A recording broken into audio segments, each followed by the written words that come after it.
आज हम लोग प्रश्नावली 3.5 को सॉल्व करेंगे, जिसमें पहला प्रश्न दिया गया है।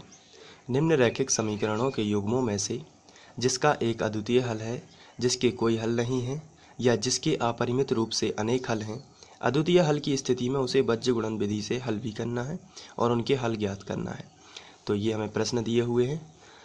तो इन प्रश्नों में से हम सबसे पहले पहला प्रश्न लेते हैं और इसको चेक करते हैं कि इसका अद्वितीय हल है या इसके कोई भी हल नहीं है या इसके अपरिमित रूप से अनेक हल हैं। तो इसके पहले हम समझ लेते हैं कि अद्वितीय हल हमें कब बोलना है और कोई भी हल ना हो इसके लिए हमें क्या शर्त लगानी है, और अपरिमित हल के लिए, अपरिमित रूप से अनेक हलों के लिए कौन सी शर्त लगानी है। तो आइए सबसे पहले हम इन शर्तों के बारे में थोड़ी चर्चा कर लेते हैं। इसके बाद हम प्रश्न क्रमांक 1 का पहला प्रश्न सॉल्व करेंगे। तो महत्वपूर्ण शर्तों में पहली शर्त जो है वो है a1/a2 बराबर नहीं है b1/b2 के। ऐसी स्थिति में आप कहेंगे अद्वितीय हल।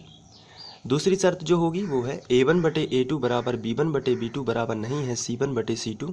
ऐसी स्थिति में निकाय का कोई भी हल नहीं होगा, जो हमें समीकरण दिए गए हैं उनका कोई भी हल नहीं होगा। आपको ध्यान रखना है, जब आपका अद्वितीय हल आता है तभी आप बीजगणित विधि से हल करेंगे। बाकी दो नीचे की कंडीशन जो भी हैं इनमें आप बीजगणित का उपयोग नहीं करेंगे। दूसरी स्थिति में है कोई भी हल नहीं, और तीसरी स्थिति में यदि a1/a2 बराबर b1/b2 बराबर c1/c2 हो तो अपरिमित रूप से अनेक हल होते हैं।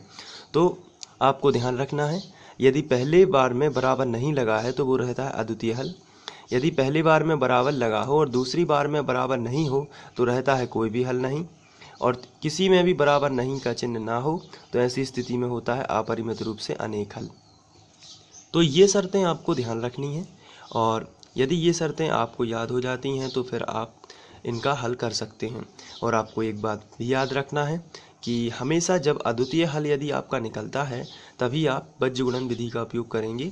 बाकी दो कंडीशन में आप बीजगणित विधि का उपयोग नहीं करेंगे, क्योंकि इनके दूसरी स्थिति में लिखा है कोई भी हल ना हो तो इसका कोई हल नहीं है, और इसके अपरिमित रूप से अनेक हल हैं।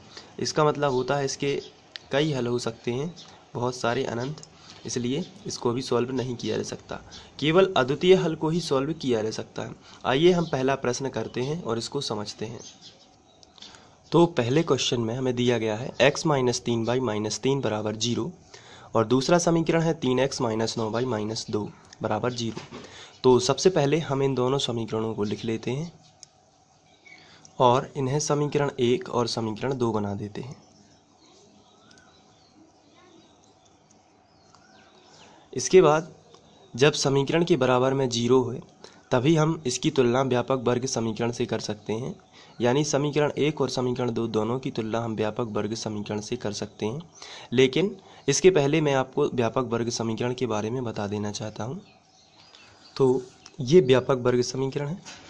इसमें आप देख रहे हैं कि बराबर में 0 यहाँ भी है और बराबर में 0 यहाँ भी है। इसका मतलब ये है कि जब तक हम इसकी तुलना, हम अपने जो नॉर्मल समीकरण होते हैं इनकी तुलना व्यापक वर्ग समीकरण से नहीं करते जब तक कि हमारे नॉर्मल समीकरण में बराबर 0 ना हो।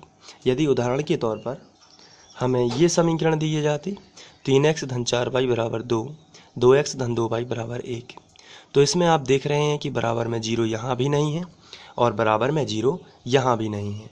तो जब बराबर में 0 नहीं है तो सबसे पहले तो हम इन्हें बराबर में 0 के फॉर्म में बनाएंगे और व्यवस्थित करेंगे। तो ये बनेगा धन का 2 है, इस तरफ पक्षांतर हो जाएगा तो माइनस का 2, और ये प्लस का 1 है, इस तरफ पक्षांतर हो जाएगा तो माइनस का 1, फिर बराबर में 0 आएगा। तो ये इस तरीके से बनेगा -2 बराबर 0, और दूसरा बनेगा 2x + 2y - 1 बराबर 0। अब आप देख रहे हैं कि यहाँ भी बराबर में 0 है और यहाँ भी बराबर में 0 है। तो अब हम इसकी तुलना व्यापक वर्ग समीकरण से कर सकते हैं। पहले नहीं कर सकते थे क्योंकि बराबर में 0 नहीं था, लेकिन यहाँ पर आप देख रहे हैं कि जो आपको क्वेश्चन में समीकरण दिए गए हैं ये बराबर में 0 पहले से ही है, तो हम डायरेक्ट इनकी तुलना अपने व्यापक वर्ग समीकरण यानी a1x + b1y + c1 बराबर 0 और a2x + b2y + c2 बराबर 0 से कर सकते हैं। तो चलिए सबसे पहले हम यही लिखते हैं तुलना करने पर। तो यहाँ पर हम समीकरण 1 व 2 की तुलना व्यापक वर्ग समीकरण a1x - b1y - c1 बराबर 0 तथा a2x plus b2y plus c2 बराबर 0 से करते हैं। तो ये आपको याद रखना है, ये आपके व्यापक वर्ग समीकरण है और इनसे तुलना करनी है। तो तुलना करने के बाद हम यहाँ से a1 b1 c1 और a2 b2 c2 के मान निकाल लेंगे। तो यहाँ से यदि हम तुलना करते हैं तो आपको ध्यान से देखना है, x का जो गुणांक होता है, पहले समीकरण का जो x का गुणांक होता है वो रहता है a1 का मान, और y का गुणांक जो होता है वो होता है b1 का मान, और पूरी जो संख्या होती है वो होता है c1 का मान। तो यहाँ x के आगे कुछ भी नहीं लिखा है तो 1 माना जाता है। तो यहाँ से हम यदि बात करें तो a1 का मान यहाँ से मिलेगा हमें 1, क्योंकि यहाँ पर 1 है। यहाँ से आप देख सकते हैं a1 b1 c1 a2 b2 c2 ये मान है, बिल्कुल सिंपल है। यहाँ से अब b1 का मान सबसे पहले आपको बताना है, b1 का मान कितना होगा। a1 का मान निकाल लिया है, अब हम यहाँ से b1 का मान निकालेंगे। तो b1 का मान होता है y का गुणांक, पहले समीकरण के y का गुणांक। यहाँ y के साथ में कितना लिखा है -3, तो b1 का मान हो जाएगा -3। इसके बाद c1 का मान आपको बताना है कितना है, तो c1 का मान है -3, तो आप यहाँ पर लिखोगे -3। तो ये निकल गया a1 b1 c1 का मान। अब हम निकालेंगे a2 का मान। a2 का मान आपको बताना है, क्या आप बता सकते हैं। यहाँ से देखिए, यहाँ दूसरा समीकरण जो है उसमें आपको x का गुणांक बताना है, कितना है 3, तो a2 का मान कितना होगा 3। b2 का मान इसी तरीके से हो जाएगा -9, और c2 का मान कितना होगा -2। यहाँ से आप देख सकते हैं a1 b1 c1 a2 b2 c2, इसको और सिंपल वे में समझते हैं। ये हमारे समीकरण हैं। तो यहाँ जो मान होगा वो होगा a1 का मान, ये जो y का गुणांक है ये कहलाता है b1 का मान, और ये पूरा होता है c1 का मान, a1 b1 c1। इसी तरीके से दूसरे समीकरण में ये जो मान होता है ये होता है a2 का मान, और ये जो पूरा चिन्ह सहित y का जो गुणांक होगा वो होगा b2 का मान। ये जो पूरा है संख्या जो है वो चिन्ह सहित ये होगी c2 का मान। तो बहुत ही सिंपल होता है समझना, a1 b1 c1 और a2 b2 c2 के मान निकालना। अब यहाँ इसके बाद आगे बढ़ते हैं और हम इनका अनुपात निकाल लेते हैं, यानी कि a1 बटे a2 निकाल लेते हैं, b1 बटे b2 निकाल लेते हैं और c1 बटे c2 निकाल लेते हैं। तो सबसे पहले हम यहाँ पर a1 बटे a2 निकाल लेते हैं, यानी कि a1 और a2 का रेशियो निकाल लेते हैं, जो कि आएगा 1/3, यानी 1/3। इसके बाद हम निकालेंगे b1 बटे b2, तो यहाँ पर हम निकालेंगे b1 बटे b2, तो ये आएगा -3/-9, यानी कि -3/-9। अब जब हम यहाँ इसको क्रॉस करेंगे तो 3 एकम 3 और 3 तिरका 9, तो ये आएगा 1/3। अब इसके बाद हमें तीनों का रेशियो निकालना है, तो हम c1 बटे c2 भी निकाल लेते हैं, जो कि आने वाला है c1 बटे c2 बराबर -3 बटे -2, माइनस दोनों तरफ से कैंसिल, तो आएगा 3/2। अब आप यहाँ पर देख रहे हैं कि 1/3 और 1/3 दो में तो सेम है, लेकिन तीसरे में सेम नहीं है। तो हम यहाँ पर लिखेंगे, यहाँ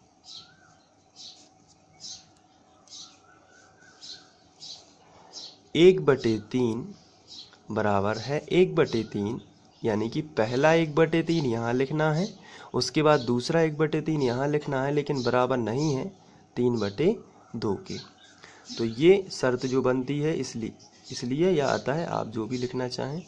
यहाँ पर होगा a1 बटे a2 बराबर तो है b1 बटे b2 के, लेकिन बराबर नहीं है c1 बटे c2 के। आप यहाँ से देख सकते हैं a1 बटे a2 जो है वो b1 बटे b2 के मान से तो बराबर है, लेकिन c1 बटे c2 से बराबर नहीं है, क्योंकि इसका जो मान है वो है 3/2, लेकिन इन दोनों का मान सेम है जो कि 1/3 है। तो यहाँ से आप देख सकते हैं कि हमारी जो शर्त आई है वो है a1 बटे a2 बराबर b1 बटे b2 बराबर नहीं है c1 बटे c2 के। तो ऐसी स्थिति में कौन सी शर्त लगती है आपको याद कर लेना है, मैं आपको बता देता हूँ।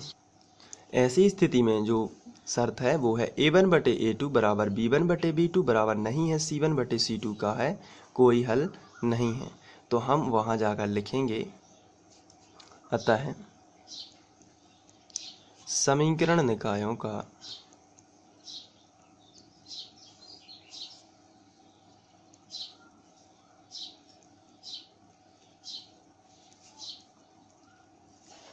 कोई हल नहीं है।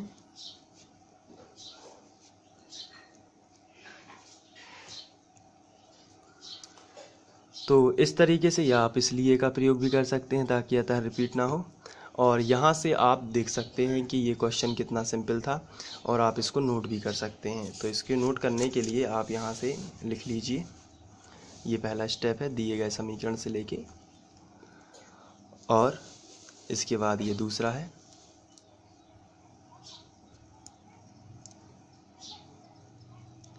और ये तीसरा।